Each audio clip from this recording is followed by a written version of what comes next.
Mr Speaker, this morning, the details of the disastrous trade deal with Australia are slowly seeping out. It tells us everything that we need to know, that these details are being celebrated in Canberra, but they're busy being concealed in London. For all the spin, it's clear that this Tory government has just thrown Scottish farmers and crofters under their Brexit bus, just as they sold out our fishing communities. So today, those with most to lose from this deal don't need to hear the Prime Minister's usual waffle. Their livelihoods are at stake, Prime Minister. Just this once, they deserve honest answers from this government. Can the Prime Minister confirm that from day one of this deal, 35,000 tonnes of Australian beef and 25,000 tonnes of Australian lamb will be free to flood the UK market tariff-free? Minister.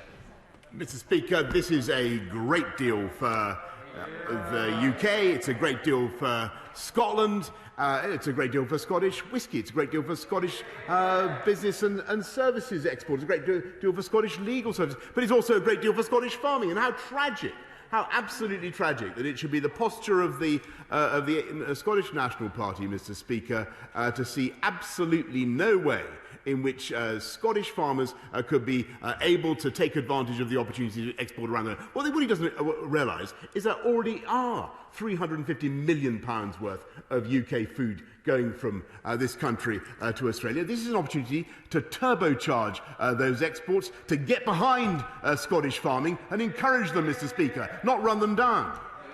Ian Blackford. My goodness, I don't even think the Prime Minister can believe that tripe.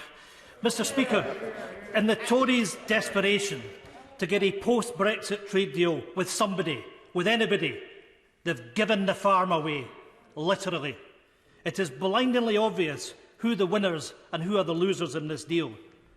Australia's economy will benefit to the tune of $1.3 billion a year.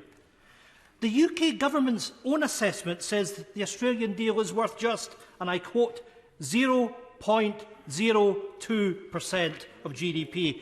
Mr Speaker, you would need 200 Australian deals to come close to mitigating the cost of Brexit. We were told that Brexit was all about taking back control. But for our farmers and for our crofters, there's been no scrutiny, there's been no consultation, and there's been no consent.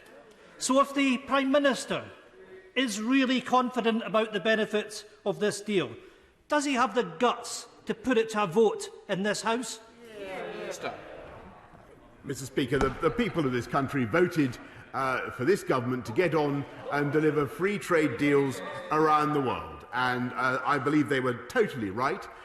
He talks about tripe, Mr Speaker. Well, I can tell him that when it comes to exporting the intestines of sheep, which I know is a valuable part of Scottish tradition, even that is now being opened up around the world thanks to the deals that this country is doing. And Mr Speaker, if he is saying that he wants to go back into the EU, hand back control of our fisheries, hand back control of our agriculture to Brussels, lose all the opportunities that this country has gained, I think he is frankly out of his mind and going in totally the wrong direction. And if he means a referendum, another referendum, Mr Speaker, we had one of those.